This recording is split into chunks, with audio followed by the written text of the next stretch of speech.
السلام علیکم dear students, کیسے ہیں آپ سب لوگ؟ مطالعہ پاکستان برائے جماعت دہم۔ آج ہمارا لیکچر نمبر 14 ہے۔ آج کا ہمارا ٹاپک ہے پاک ایران تعلقات اور پاک افغان تعلقات۔ سب سے پہلے ہم پاک ایران تعلقات دیکھتے ہیں۔ 1947 میں ایران نے پاکستان کو سب سے پہلے تسلیم کیا۔ ایران اور پاکستان دونوں اسلامی ایشیائی ہونے کے ساتھ ساتھ پڑوسی ممالک بھی ہیں، کیونکہ پاکستان کا جو ہے ایران کے ساتھ کافی بارڈر لگتا ہے۔ دونوں ممالک گہرے تاریخی، مذہبی اور ثقافتی رشتوں میں منسلک ہیں۔ 1949 میں پاکستان کے وزیر اعظم نے ایران کا دورہ کیا، جس کے جواب میں 1950 میں شاہ ایران نے بھی پاکستان کا دورہ کیا اور تجارتی روابط قائم ہوئے۔ پھر دونوں ممالک کے درمیان جو ہیں وہ اچھے تجارتی تعلقات بحال ہوئے۔ ایران اور پاکستان نے تجارتی اور ثقافتی سمجھوتے کرنے کے بعد ضروری سمجھا کہ دفاع کے شعبے میں بھی تعاون ہو۔ امریکہ سے دونوں ممالک کے تعلقات بہت اچھے تھے اور دونوں کو سوویت یونین کی جانب سے خطرہ تھا۔ سوویت یونین سے مراد رشیا ہے۔ پاکستان، ایران، ترکی، عراق اور برطانیہ نے ایک دفاعی معاہدے پر دستخط کیے جو معاہدہ بغداد کہلایا۔ امریکہ اس معاہدہ کی پشت پناہی کر رہا تھا۔ 1958 میں عراقی انقلاب کے بعد عراق معاہدہ سے باہر ہو گیا تو اسے سینٹوں کا نام دیا گیا۔ دفاعی سمجھوتہ پاکستان اور ایران کو ایک دوسرے کے بہت قریب لے آیا۔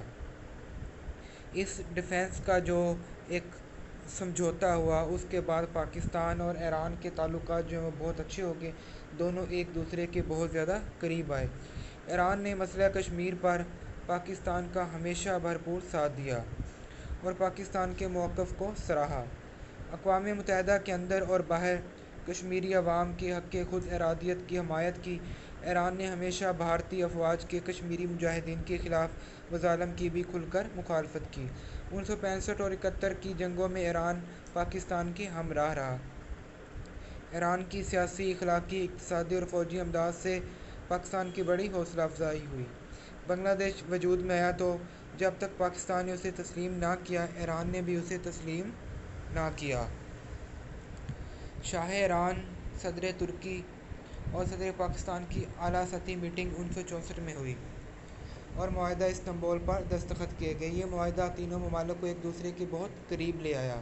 معاہدہ کے نتیجہ میں RCD ریجنل کوآپریشن ڈیولپمنٹ، علاقائی تعاون برائے ترقی کا سنگ بنیاد رکھا گیا۔ ایران، پاکستان اور ترکی نے بہت سے مشترکہ منصوبے مکمل کیے۔ اب اس تنظیم کو اقتصادی تعاون کی تنظیم ECO کہا جاتا ہے، جس کے ممبران کی تعداد 10 ہے۔ پاکستان نے 1979 میں اسلامی انقلاب کے بعد ایران کی نئی حکومت کو تسلیم کیا اور ہر شعبے میں تعاون کو مزید وسعت دی۔ سن 2000 میں صدر پاکستان نے ایران کا دورہ کیا اور مختلف شعبوں میں تعاون کو مزید فروغ دینے کے لیے ضروری اقدامات اٹھانے کا اعادہ کیا۔ 2013 میں صدر پاکستان نے ایران کا دورہ کیا۔ اس دورے میں ایران سے پاکستان کے ذریعے بھارت تک گیس پائپ لائن کے منصوبے کا جائزہ لیا گیا۔ 1979 میں وزیر اعظم پاکستان نے ایران کا دورہ کیا۔ اس دورے میں وزیر اعظم پاکستان اور ایرانی صدر کے درمیان ملاقات میں سرحدوں پر سیکورٹی کے مشترکہ فوج بنانے، دہشت گردی کے مسئلے سے نمٹنے، تجارتی تعلقات کو مزید فروغ دینے اور گیس پائپ لائن منصوبے کے لیے اقدامات کرنے پر اتفاق کیا گیا۔ اس منصوبے کی تکمیل سے پاکستان کا توانائی کا مسئلہ کافی حد تک حل ہو سکتا ہے۔ افغانستان تعلقات۔ افغانستان پڑوسی اسلامی اور ایشیائی ملک ہے۔ دونوں ممالک کے درمیان قدیم مذہبی، ثقافتی، جغرافیائی رشتے جو ہیں وہ قائم ہیں۔ پاکستان جب وجود میں آیا تو دونوں ممالک کے درمیان جو تعلقات تھے وہ خوشگوار نہ تھے۔ افغانستان نے جو ہے وہ پاکستان کو بہت دیر بعد تسلیم کیا اور دونوں ممالک کے درمیان جو ہے وہ 1948 میں سفارتی تعلقات کی ابتدا ہوئی۔ برطانوی ہند اور افغانستان کے درمیان بارڈر کے تعین کے مسئلے کو ہمیشہ کے لیے حل کرنے کے لیے 1893 میں سیکریٹری وزارت خارجہ حکومت ہند سر ڈیورنڈ نے افغان بادشاہ امیر عبد الرحمن سے مذاکرات کیے اور ایک معاہدہ لکھا گیا، جس کی روح سے سرحد کا حتمی تعین کر دیا گیا۔ افغانستان نے ڈیورنڈ لائن کو بین الاقوامی سرحد مان لیا۔ پاکستان افغانستان کے درمیان 2252 کلومیٹر کا بارڈر مشترکہ ہے جس کو ہم ڈیورنٹ لائن کہتے ہیں، سر ڈیورنٹ کے نام پر رکھا گیا تھا۔ افغانستان جو ہے وہ چاروں طرف سے خشکی میں گھرا ہوا ملک ہے، اسے سمندر تک رسائی حاصل نہیں ہے، لہٰذا اسے تجارتی تعلقات قائم کرنے کے لیے دوسرے ممالک کا سہارا لینا پڑتا ہے۔ حالات کو دیکھتے ہوئے پاکستان نے افغانستان کو راہداری کی سہولتیں دینے کا اعلان کیا۔ کراچی کی بندرگاہ سے سامان لانے اور لے جانے کی اجازت دے دی گئی۔ اپریل 1978 میں افغانستان میں ایک فوجی انقلاب اور دسمبر 1979 میں روسی افواج کے افغانستان میں داخلے سے تعلقات میں دوبارہ تلخی پیدا ہو گئی۔ افغانستان حکومت نے مخالفین کو کچلنے کے لیے روسی فوج کو وسیع پیمانے پر استعمال کیا، جس کی وجہ سے لاکھوں افغان باشندے اپنا گھر بار چھوڑ کر پناہ کے لیے پاکستان میں داخل ہوئے۔ تقریباً 30 لاکھ افغان مہاجرین جو ہے وہ پاکستان میں ہجرت کر کے آئے تھے۔ پاکستان کی حکومت نے انسانی اور اسلامی جذبے کے تحت انہیں پناہ دی۔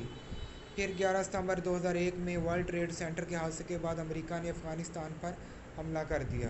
افغانستان میں طالبان کی حکومت ختم کر دی گئی اور وہاں نئی حکومت قائم ہو گئی۔ حکومت پاکستان نے نئی حکومت کے ساتھ بھی تعاون کا اعلان کیا اور افغانستان کی تعمیر نو کے لیے مالی امداد بھی دی اور مزید امداد دینے کا بھی وعدہ کیا گیا۔ 2019 میں افغانستان کے صدر نے پاکستان کا دورہ کیا اور وزیر اعظم پاکستان سے ملاقات کی۔ اس موقع پر دونوں رہنماؤں نے خطے میں امن اور خوشحالی کے لیے مل کر کام کرنے، تجارتی راہداری اور باہمی تجارت میں حائل رکاوٹوں کو دور کرنے پر اتفاق کیا۔ مستقبل میں دونوں ممالک کے درمیان اچھے تعلقات کی توقع کی جا رہی ہے۔ تو اسٹوڈنٹس، آج کا جو ہمارا لیکچر تھا وہ اپنے اختتام کو پہنچا۔ ملتے ہیں نیکسٹ لیکچر میں۔ اپنا بہت بہت خیال رکھیے گا، تب تک کے لیے اللہ حافظ۔